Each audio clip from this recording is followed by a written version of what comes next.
Hello again. This is specifically our focus on WWE. This is once again mid-card mana. Let's all scoot in so we're all visible on camera. It is I, the loose cannon. We got with us. It's King Willis. Sam Kyola, the wrestling connoisseur. All right, so we're gonna cover all of what happened in WWE so far this week, hopefully. So And there it is. WWE is covered this week. It's covered this week. Anyway, so a couple of things that happened on Monday Night Raw. A couple of the bigger things that happened on Monday Night Raw. So to set up, there was the Strowman versus Rollins match, which was another throwaway, like the Dirty Dean versus Strowman match from last week. Of course, Rollins got destroyed. Dirty Dean came in to try and make a save. Also got destroyed. Mm-hmm. So did nothing for anyone. There was a match finally between Elias Sampson and Titus O'Neil. Well, then Sheamus and Cesaro came out. Oh, that's true. Bar. Yeah, bro. Yeah. So you have to put your thumb in because you're the Miz. See? Oh wait, that's the SmackDown review. Yeah. I am. It's later on. I am the Intercontinental Champion, so I guess that works. So yeah, that run-in was that. Yeah. The problem I have with these run-ins, setting things in motion, as it were. after Braun does his thing, he never really even looks at these guys. Not really. They come out, and I mean, even Cesaro It's to set him apart, and you Sheamus, realize. Yeah. You know, even with them coming out, I would imagine to get Braun over even more is to have them come out and just kind of be a little offish. But that's me. But we don't book for the WWE. Obviously. Yeah. Unless they're looking. Then. And then I want royalties. So like I said, there's the Elias Sampson versus Titus O'Neil, which is what we were sort of predicting was going to happen. Of course, Sampson gets the win with the drift away, the swinging fisherman neckbreaker. I've put in notes for myself, just in case there are people who don't know what these actual moves are. And we had a good discussion last week about Elias Sampson and Titus O'Neil and how we've been interested to see how this is going to work as like a feud between them. Yeah. So we've seen the beginnings of it. Perhaps, I don't know how long this is going to stretch. I really hope that they would have saved, since they've saved Titus's return this long to the ring, that it would actually have meant something. This obviously did not, unless this is going to be the start of Apollo and Titus tag teaming. I don't know. But it looks like it was just to get over Elias, which I'm okay with. Yeah. I mean, You know. they needed to give him a match with someone big. You know what I mean? I mean, physically large. Physically big, I large. guess. Yeah. To show that, you know, even though he's beaten a lot of these other smaller guys, he can still stand toe to toe with someone who's been seen as, you know, a strong, tough dude in the WWE, and Titus O'Neil kind of fits that. And Elias definitely manhandled Titus in that finisher. Oh, yeah. He had to, kind of. I mean, yeah. Yeah. So the next match, and it was preceded by, I believe, a backstage segment. So it was Mickie James versus Nia Jax, in which Mickie James won by disqualification. After an interference by Alexa Bliss, who I believe earlier posed as like a secret admirer, fan, whatever, and delivered adult diapers to Mickie James. I'm not cool with the continued use of Mickie James as a joke. I don't know if it's like a punishment sort of thing, or if they're just like, oh, she's Mickie James. Remember when they used to call her fat all the time back in the day? Why don't we just call her old now too? Like, it's not cool to me, especially because she's shown that she's good in the ring. She can be a good character without all of these people calling her fat and old and ugly, and you know, it's ridiculous. I don't know how old she is. She's not that old. She's married to Magnus. Right. Well, he's younger than she is. Well, yeah, but I mean, not like she's not like Mae Young. You know what I mean? But still, one of the few women wrestlers that are still within the E that's been there since 2005. You got to give some credit where credit's due, for crying out loud, you know? Yeah, but I don't know. Someone hates Mickie James. Yeah.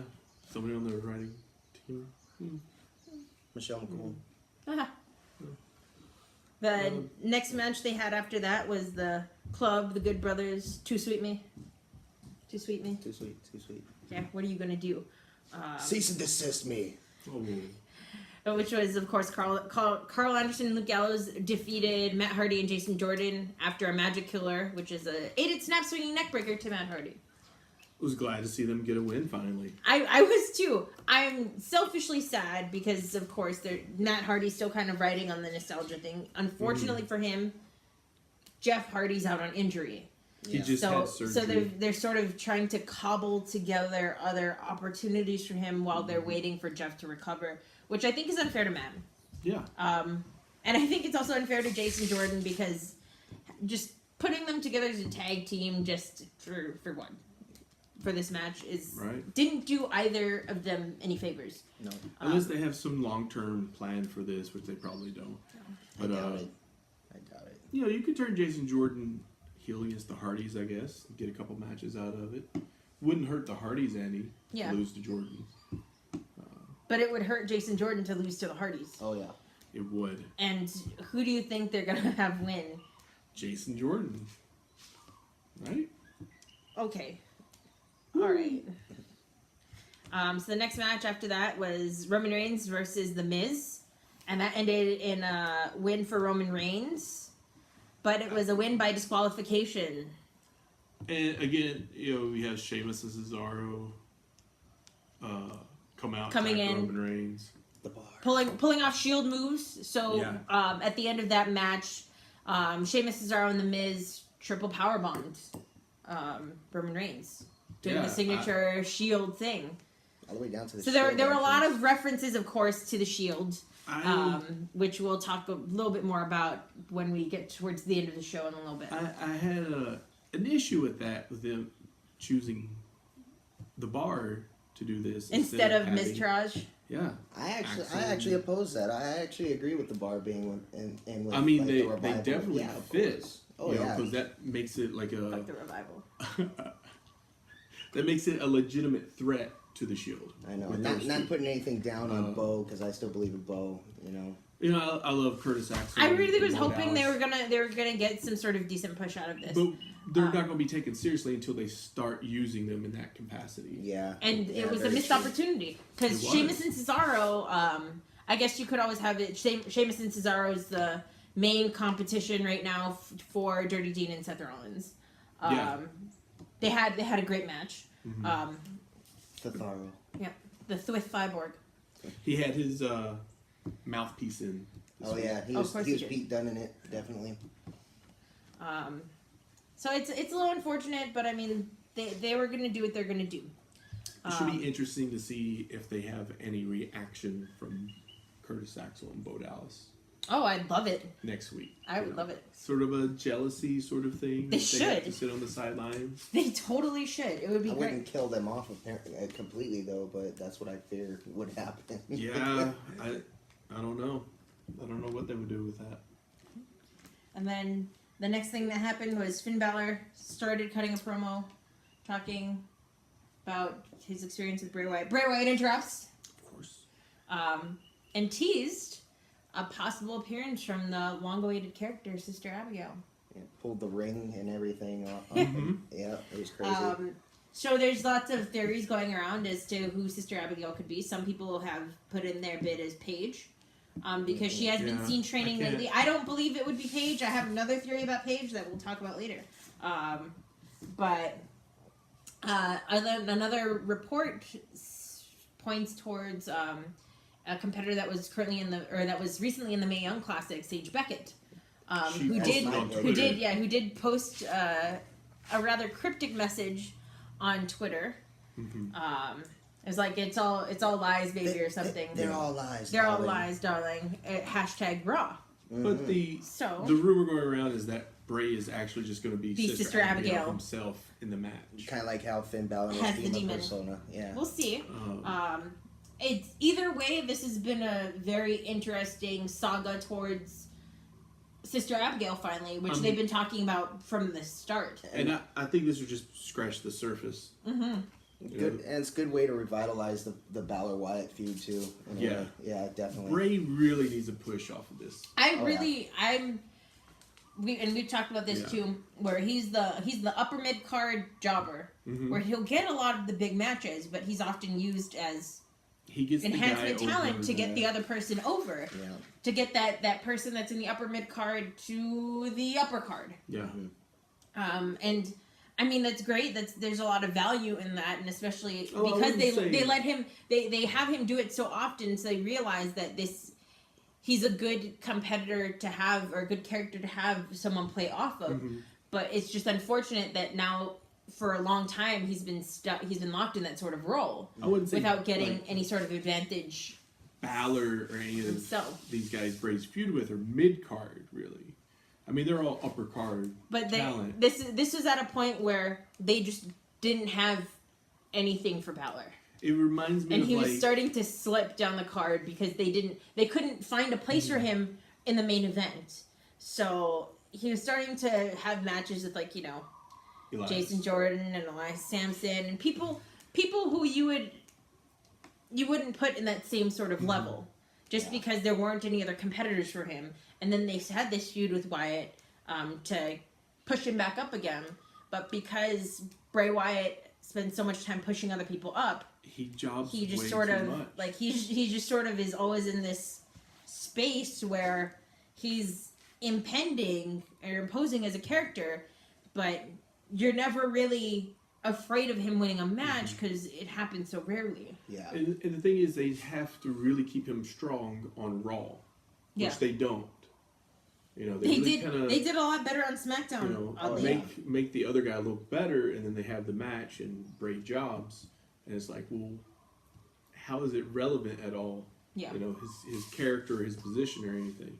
But it reminds me of Chris Jericho around a little bit after the Attitude Era, where he was this upper card talent, and he would get a title shot maybe every now and then, never get the belt, but he would always get the next guy over. Yeah, Yeah. 2002. To challenge the title. Yeah, he was tag champions with Christian in 02, back in the Raw SmackDown split. Yeah. So, yeah, didn't Even really do much. Kind of like Scott Hall way Yeah. back when, you know. So hopefully they'll, you know, finally pull the trigger with Bray and kind of give him his just desserts. Yeah, after all these years. Hopefully this Sister Abigail thing will rejuvenate that whole gimmick. Oh yeah. Yeah, I would. I'm really hoping for that. I'm really looking forward to whatever the reveal is, whether it be an additional member of the Wyatt family or Bray Wyatt himself. It'll be a long time coming, nonetheless. Yeah. Been waiting for it. Be a great way to bring up Killian Dane.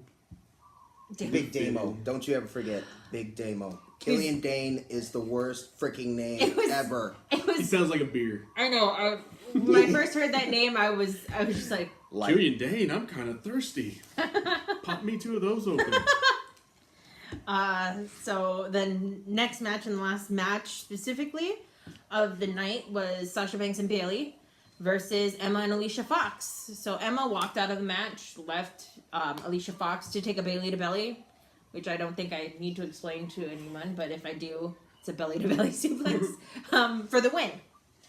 And in something that was not quite as impactful to the women's division, I think, because it was missing a lot of, I guess, the storyline going into it, especially now because they had announced that the first match they have lined up for TLC is Alexa Bliss versus Mickie James for the women's championship. So, And we will surely see Asuka, Oh yeah, Get involved. that official announcement's already made for Tables, Eyes, if not Chairs just also. show up at the end. I'm thinking she has a match there. She should. She should have a match. I don't know who the match would be against. I would assume either someone like either Dana Brooke or Emma, because those are 2 people that she worked Possibly with Emma. fairly extensively over in NXT. That was one of the first programs she ran in NXT when she first came. So I would love to see something like that. I think that would be a good way of introducing her to the main roster. Obviously, she'll be face. Clearly. Yeah. No, they after, especially how she vacated the title, it was pushing very much more towards face. Yeah. And then the last, I guess, segment of the night was Amazing. Enzo Amore and the Cruiserweights again. So 2 Raws in a row, they get to close out the show, which I'm very pleased with. I've always really liked the Cruiserweights, so I'm glad that they're getting a little bit more attention. Yeah. He's definitely brought something. that they've Enzo been Amore lacking. has definitely gotten the spotlight a little bit more solidly on the 205 and the Cruiserweight division. And then, of course, he had another promo going through and calling out all of them. Bashing every cruiser. And then he got another clause. So if any of them attacked him in the same way they did last week, in which, because that they all forfeited a title shot, they, instead of, losing anything like else, they would just straight up be fired. Yep. And I really thought so that Neville kept a lot of them at bay. was going to hit him. I thought Neville would just Be like, Say whatever. forget screw it. Yep. Then they'll do that whole storyline, bringing Neville back somehow or something. And so the big reveal, of course, was, all these guys, everyone currently in the Cruiserweight division forfeited their title shot because they all laid hands on him. But there's a new Cruiserweight in town. I wonder who it could be. Who could it possibly be? Well, not Fandango. No. but Lucha, Yeah. Lucha, Kalisto. Lucha. which Who should I have been there felt from like the start. was sort of subtly in the Cruiserweight division already. Yeah. But I think this just made it official Mhm. to have him be the next face to go up against the heel champion, which is Enzo. And it ends with Kalisto pretty much destroying Enzo. Yeah. Taking a lot of the brunt of the beatings again. What he's good at, really. He just loves taking beatings. And then at the very, very end of the show, the close of the show was Roman Reigns joined by Seth Rollins and Dirty And then Dean. Dean comes in and there's no words spoken. None needed. Yes, None needed. it was a know. wordless exchange between them. And Reigns is like, okay, I Okay. can't do this on my own. I'm not gonna get the Universal title. And then Seth got the big pop when he stepped in, and they're like, okay. Okay, yeah. So it was setting up for what many people believe to be a Shield reunion, specifically at TLC. And who knows, this may be the thing that finally gets Roman Reigns over and over that big hump he has in his career. Yeah, I mean, it's sort of like what they did with the Wyatt family. They split up the Wyatt family a little too early. They realized it was too early to split them up, and they sort of worked them back together. And I think that's in the same token. They realized that while their split of the Shield was successful for 2 out of 3 of the members, the member that they wanted to succeed the most, unfortunately, didn't quite achieve that level of fame or notoriety or prestige Yeah. as the other 2 did. I mean, like we talked about last week, they accidentally Grand Slammed Dean Ambrose before either of the other 2 members, which I'm certain was a mistake. I love Dirty Dean, I love John Moxley, but you know that they weren't expecting it, or they didn't I guess think it all the way through, because it took them a couple of days to acknowledge it. Yeah. Whereas if they had this plan pretty much in the works already, they would have, as soon as he won it, they would have said something. And they would have made a Yeah. big deal of it that night. Like, oh, I is mean, he going to be a Grand and Slam champion? there was never even a proper celebration or anything of that. Like I guess some other Grand Slam champions have had in the past. So you can tell that it was sort of like a, whoops. Well, yeah, he did. Yeah. What does it even mean anymore to be a Grand Slam champion? Because they just make titles out of the blue now. So. I still think it holds a level of Unless prestige. you're like Goldberg and you come back and just win the Universal title. Yeah, sure, why not? And just peace out. It's like, oh, look at me. I was world champion. Yeah. WCW Now, champion. and now I'm champion of the universe. Yes. Batista should be champion. He won it from the real champion of the universe. Batista should be a galactic champion. 'Cause he's a, Oh, yeah. Because he's a guardian. yeah, he's a guardian of the galaxy. Yeah. All right, so that was our Raw breakdown. We're going to move over to SmackDown now. So SmackDown, last night, opened up with a interview with Nakamura, which he literally says, Sticks and stones may break my bones, but words will never hurt me. Go on, Angie. And then he Go. proceeded to say, the greatest fear is fear of the unknown. Who writes this stuff? Jimmy Jacobs, I'm looking at you. If this is you, I'll Why? fight you. Why? So what is it? To write for Nakamura, they've been reading The Art of War. Not even, because they used the Art of War. They used Sun Tzu on Asuka for her promo for TLC. That's awful. I mean, the whole we were talking about the whole gender gimmick thing they're doing now with the racist aspect. That's pretty much It's a little their on the view. nose. Yeah. And it's like, yeah, this is how people will see you, but that's because that's how they see him. Which is incredibly disappointing, because it's played so obvious. Mm-hmm. It's not. It could have been handled in a different way, but it wasn't, and so because of that, it's a lot less effective, I feel, and comes across a lot worse. Definitely. And which is why there's been a lot of heat on them lately, and specifically on Jinder Mahal, because unfortunately he's the mouthpiece for this. Right. Of them going too far and just being overtly racist. And I think he has, unfortunately or fortunately, the advantage of being of Indian descent. Mm-hmm. So they feel like it's to an them out. they play it off. It's sort of like, oh well, he's an Asian champion too. So Right. Yeah. Make them all on the same I mean, continent, right? it is all true, and it is a show. This is not real events, so it's like you can't treat them like you would treat actual people. shall I say actual athletes or a real sporting event, because it is a show, it is a story. And it is meant to incite people in that way. Right. You're not meant to identify with him. You're meant to dislike him. So there's that. It is. I just wish there was a way they handled that differently. But that's again a whole nother discussion that we could talk about forever. So we're gonna move on with the rest of the cards. There was Natalya, the SmackDown Women's Champion, tagging with Carmella, Miss Money in the Bank, versus Becky Lynch and Charlotte Flair, who is the #1 contender for the title this coming Sunday. How many times has this match happened already in the past Right. couple weeks? Few weeks? How many times has Charlotte Flair versus Natalya happened? How many times has Flair versus Hart happened in general?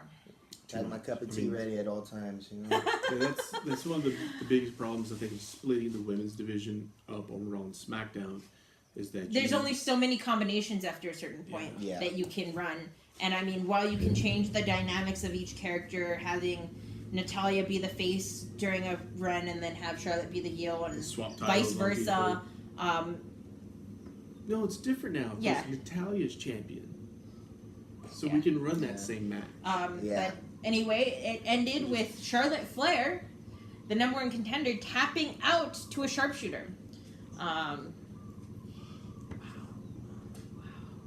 So we'll see how that feeds into the psychology of their match on Sunday.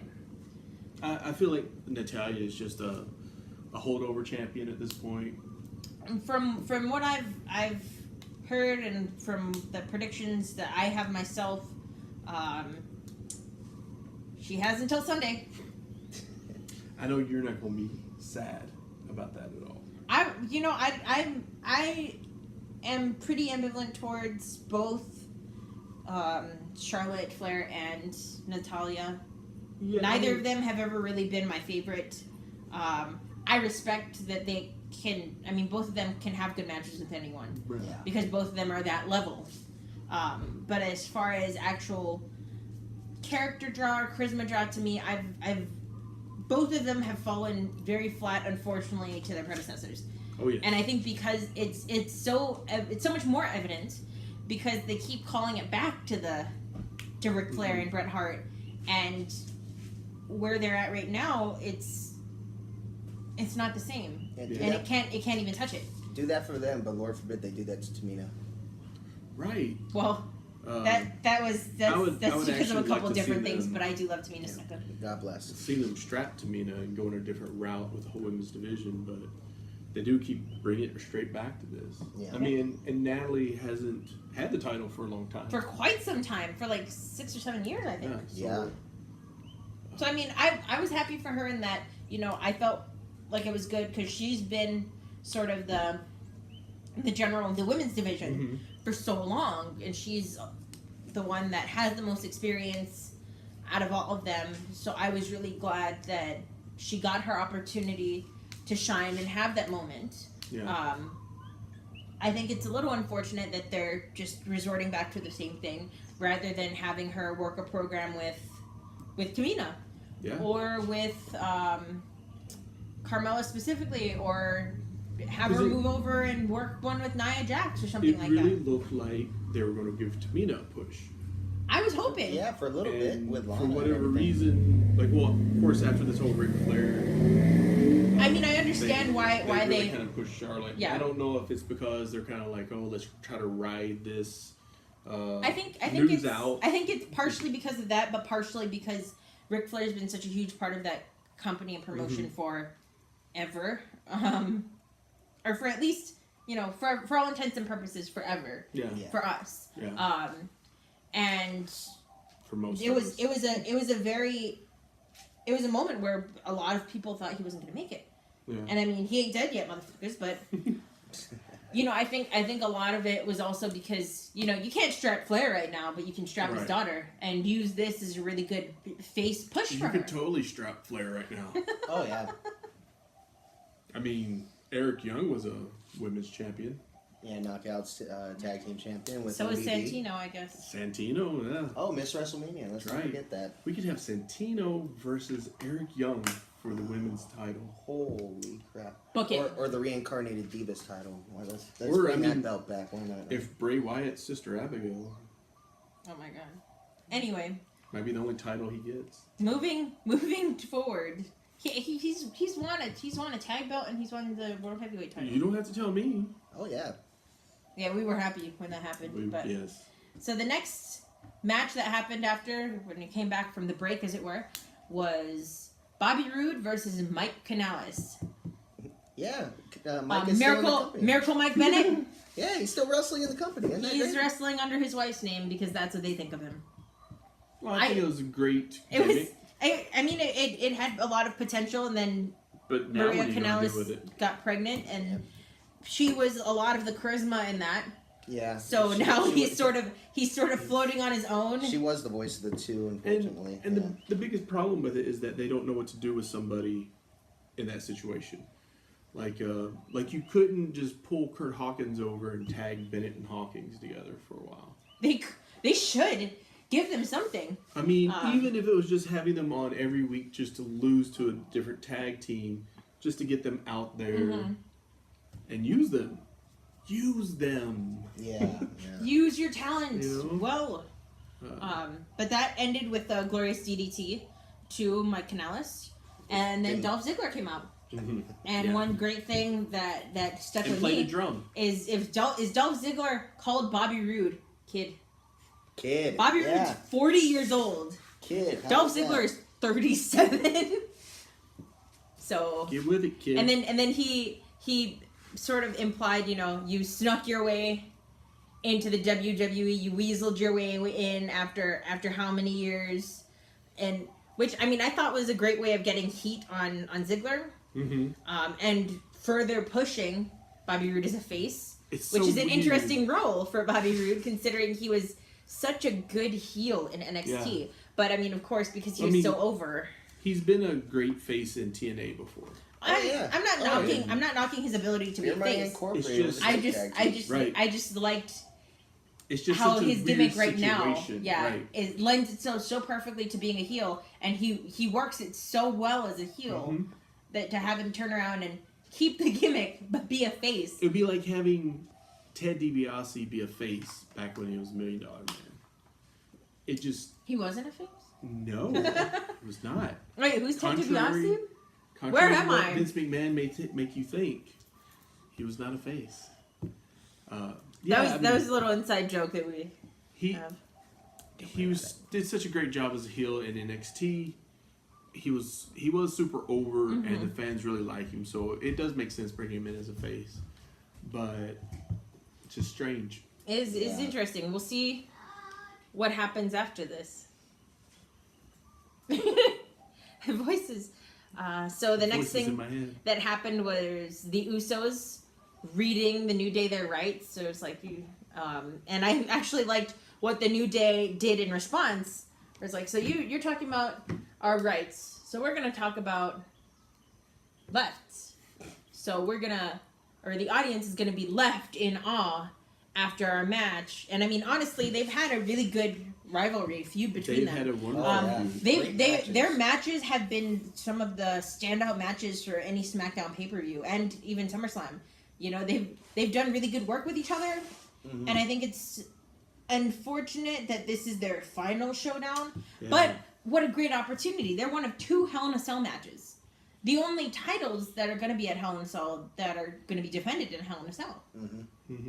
So major props to them. I'm a big fan of both of them. I've gone on record talking about how much I respect the Usos going from faces, super solid workers as faces, to being equally solid workers as heels. Yeah. And without missing a beat. Honestly, I've been very impressed with their work. Apparently, they had to really fight not to wear the face paint as heels. Yeah, I mean, it was all for the better, honestly. Yeah. Yes. Yeah, Definitely. And in what was, I think, my favorite match of the night, Ty Dillinger versus Baron Corbin, with Dillinger winning with a roll up. Oh, I was so happy for that. I'm glad. Which was amazing. More. Yeah, I love Ty Dillinger. It's only taken a year. It's only taken years. I mean, when he came up at Rumble. Oh, he debuted in Rumble at number 10. How perfect is that? So I mean, yeah. So it only took him 10 months? Oh man! Maybe that's a joke on us. I just got that blew my face off my body.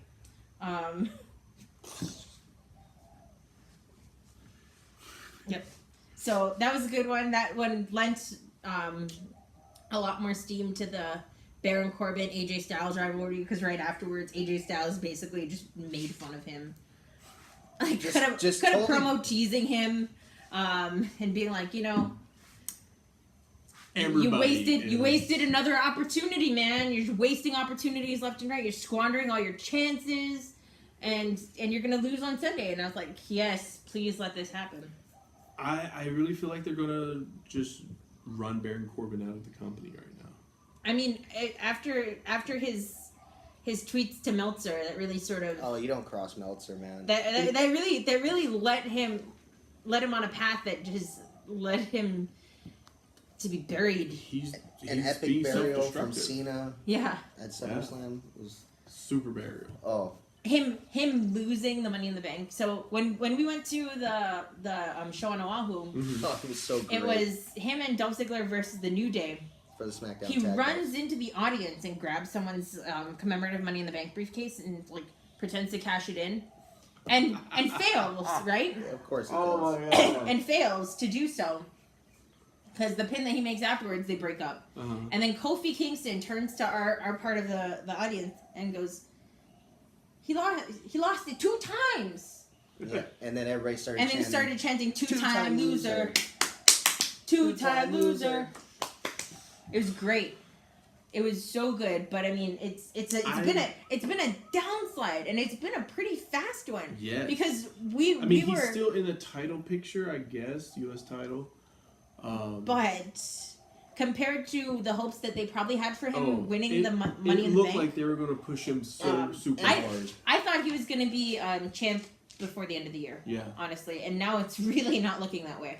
Not so much me. I mean, especially the fact that the only thing that, besides the Money in the Bank win from this year, the only thing he was holding on to was his Andre the Giant Memorial Battle Royal win from the prior year. That's the only thing they ever had on him. They should have had him feud with Mojo. Yeah, that would have been good. That would have been good. That's pre-show written all over it. Andre would be proud. Andre would have drank 30 cases of beer. Yeah, top his old record of 187. Yeah, just to deal with it, just to watch that match. So the segment after that was Susan G. Komen breast cancer awareness one, in which all the women came out, heels, faces, anything. I believe they whatever. did that for Raw too. If I'm not Yeah, they mistaken, did. Also. Yeah.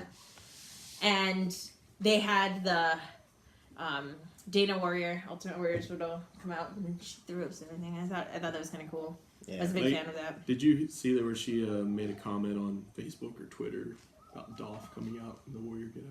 Oh, I was really Yeah. appalled by that entrance. By the way, I really did not like it.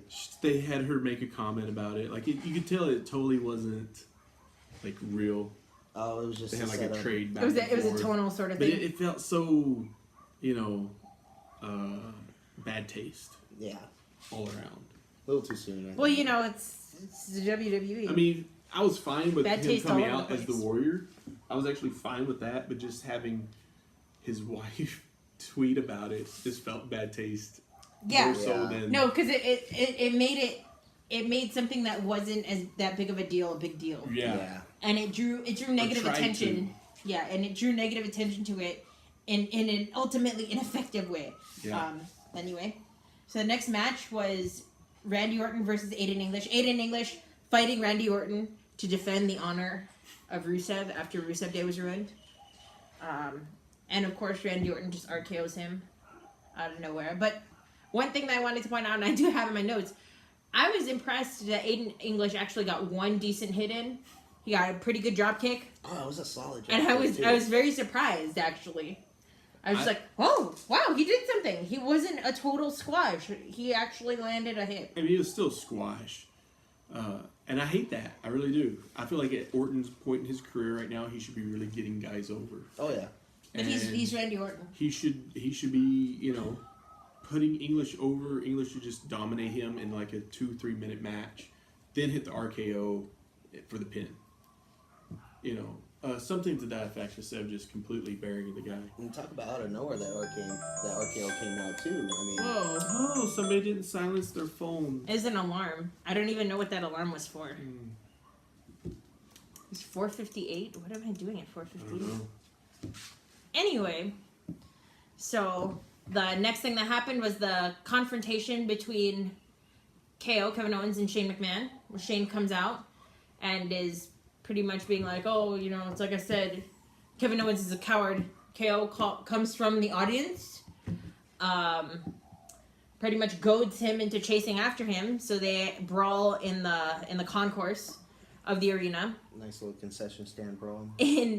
And basically, Shane McMahon was lured into a trap Mm-hmm. where KO powerbombs him through one of the merchandise tables, and then when he comes back in, KO comes back in, talks, and then Shane sort of slowly hobbles back in through the audience, in which the audience was just completely insufferable, honestly. When I was watching, there's like this girl that tries to like twerk Yeah. all up on him. I'm like, Yeah, what is this? The chick in the pink with her phone, like, I'm at SmackDown. I was like, this is much. That's great. And I mean, respect, because Shane McMahon's a face, so he didn't, shove people out of the way like I felt like Kevin Owens would. Like he would shove the girl and she would fall down. I can't wait to see that on Botchamania, honestly. It's ridiculous. Be great. Kevin Owens just like backhand her in the ass. I would love it. Or just scream, what are you doing? But basically what happened was they both end up brawling a little bit outside of the ring. Shane takes another pop-up power bomb and a headbutt in the course of that, and basically it's KO sort of standing tall going into their match. Which pretty much rules that Shane's going to win. I can hope not. But I have other theories about that, which we'll get to later. So the 205, what happened in 205? So 205 starts Absolutely nothing. with, actually there's some good stuff. 205 opens up with Kalisto talking about how he's excited to be part of the Cruiserweight division, working with the hardest working guys on the WWE roster, who consistently up their game as far as in-ring talent and ability. Then Enzo comes out and basically cuts down the Cruiserweight division again. In the ensuing chaos of the promo, the next match is set. It's Kalisto versus Arya Daivari. Arya Daivari coming out as one of the people who's supportive of Enzo Amore as champion. So Kalisto makes fairly quick work of Daivari. Salida del Sol's him for the win. Then there's a recap of the feud between the Brian Kendrick and Cedric Alexander, including a specific spotlight on the heel turn of Gentleman Jack Geller, Oh yeah. which has been interesting, especially because his charisma lends itself so much to being a face. So it's interesting to see him as sort of like the mustache twirling heel. Yeah. Literally, It is. mustache twirling heel. The next match after that was Mustafa Ali versus Drew Gulak. So they've been having a pretty interesting feud where Mustafa Ali's, a high flyer, and Drew Gulak's focusing more on, no fly zone. So he works more on groundwork and submissions, which I think is great. That's always been his style anyway. So it's a nice way to contrast the two and have them work a sort of feud with each other. I'm surprised they haven't put Gallagher with Gulak as like a stable or tag team or That's something. the suits, isn't it? It's the suits. The Susan, I mean, Gallagher isn't exactly a super high flyer. Unless he has No. his umbrella. Yeah. I mean, that would be a great little story gimmick they could do is Yeah. to change Gulak into a high flyer. He gives him an umbrella. Oh, that'd be pretty cool. But interesting thing about that match is Tozawa came out to observe. So he was sitting at ringside watching the match, and basically led a lot of taunts against Gulak throughout the match. And then afterwards, he went up to Gulak after he lost, and just started doing the typical Tozawa ha ha ha, which is great. I'm a big fan of the power of Tozawa, so Oh, yeah. anytime I can see Tozawa, I love it. I'm interested to see how this works, though. Is it going to be sort of a passing of the torch, whereas Mustafa Ali's pretty much the winner of this feud, so Drew Gulak goes on to feud with Tozawa? Who knows what's going to happen? Yeah. They then announced that there's going to be TJ Perkins versus Rich Swann next week. They've been having a sort of feud of their own. So it's basically to see who out of the two people that dance around on 205. And it's kind of sad superior. 'cause Perkins doesn't seem to have any grounding to me yet. Which Like, is a shame because he's face, he's heel. and they it's switch like him too nobody much cares. to the point where it's his It's fans are sort of like suicidal. bad joke. I mean, it was a good joke, but bad. Anyway, the next thing they do is they have a backstage interview with the Brian Kendrick, and he talks about how he's a supporter of Enzo Amore, and he feels bad for him because he remembers the time where he was champion and everyone in the locker room was jealous of him and really antagonistic towards him. So he really feels for Enzo Amore as new champion with what seems to be the whole division behind him, but he's like, or against him, and he's Yeah. like, I'm cool with Enzo Amore as champ. And then he goes on to talk about, who else I feel bad for? Cedric Alexander, because he's gonna have to fight my boy Jack Gallagher.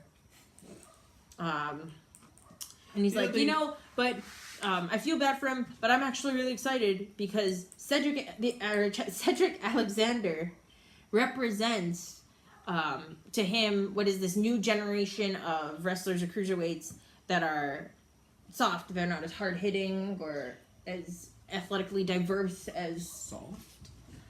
yeah. Yeah. Yeah, They there's that. have a good opportunity to have Enzo face all these guys now, face or heel, since he's been downing everyone, and actually learn something. And do In the another move process. besides Gail Kim's finisher. Yeah. Yeah. If they really. If they took that opportunity, we will see what they choose to do with this. I don't think they're going to strap Kalisto. No. Not too soon. Not this soon. No. So we'll see. But the interview with the Brian Kendrick ends with Cedric Alexander basically coming in, laying him out, leaving.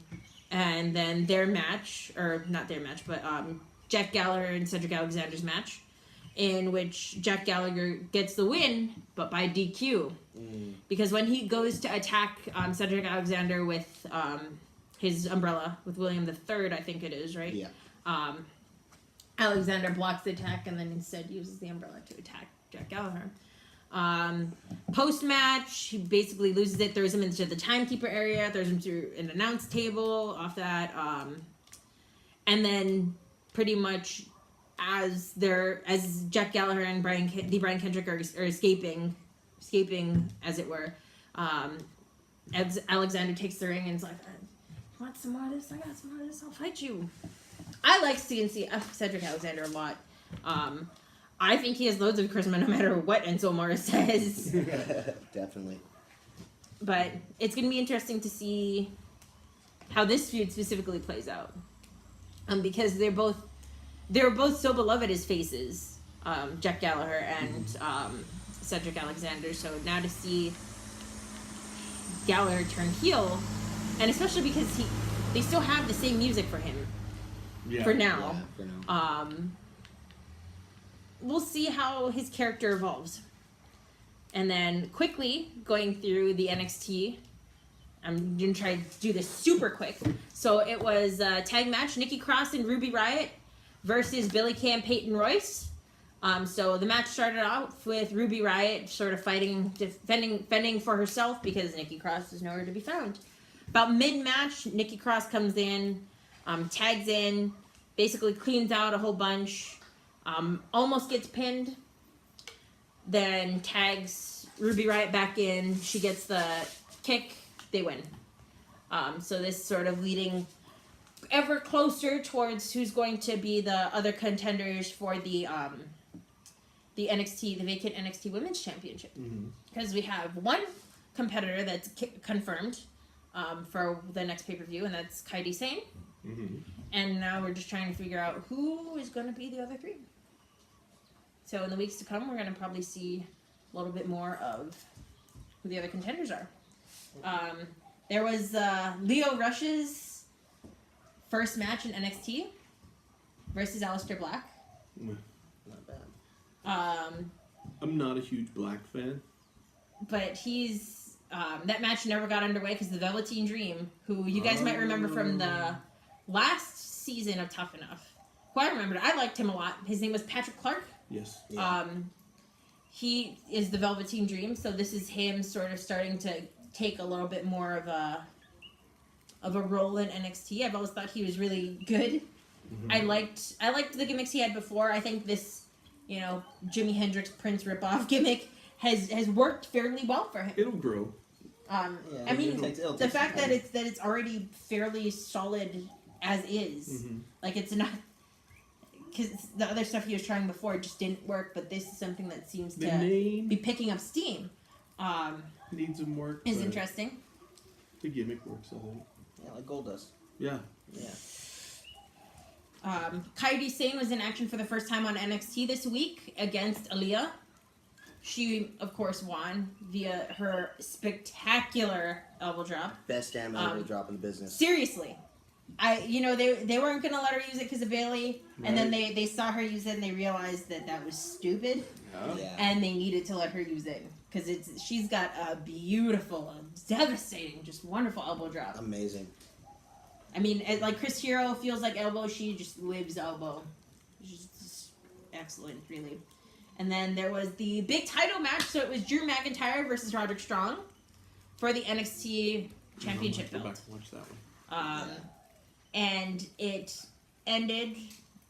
It was a pretty brutal match between them. Ended with Claymore, which is McIntyre's finisher. It's a running single leg front drop kick to retain the NXT Championship. Now, interesting thing that happened is afterwards, they showed a lot of respect, shook hands and all that. As Roddy's leaving the stage, the Undisputed Era, which if you're not familiar with, that's Adam Cole, Kyle O'Reilly, and Bobby Fish. And Tenara Conti now as well. I don't know. I don't remember if she was there. I don't think she was. But it was the three men of the Undisputed Era. Came, congratulated, acknowledged, patted Roderick Strong on the back. Said a couple words to him and left. And that was the end. Dun, dun, dun.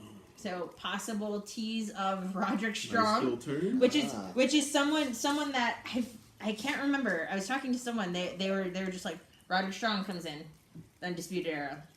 Might have been one of you. I don't remember. Makes sense. But it would be very you gotta do interesting something with him because now. everyone was thinking Dijak was going to come in, and he's nowhere to be found. So the elder statesman of Ring of Honor, someone who is a legend in Ring of Honor, Yeah. Roderick Strong, Clearly. Yeah. Clearly. would be an excellent addition. Yeah, that and would make sense. it would be an interesting twist because I don't think that is something anyone really anticipated would be happening, especially because of the fact that they had brought together a whole chunk of people from Ring of Honor, sort of seemingly debuted them together, and now to have this person that's been well established for quite some time now in NXT sort of jump ship, as it were. So that is our reviews of Raw, SmackDown 205, and NXT in under an hour. Thank God. Yeah, not bad. Wow. Pretty good. All right. You're getting good. I think we have to separate the next one. I think that's something we have to do. All right. So this is signing off from that. We will be hopefully talking about our predictions for Hell in a Cell next. So stay tuned. Bang bang. And just do this. You're going to do that. Okay, that Down. works. Yeah. I'm looking at that.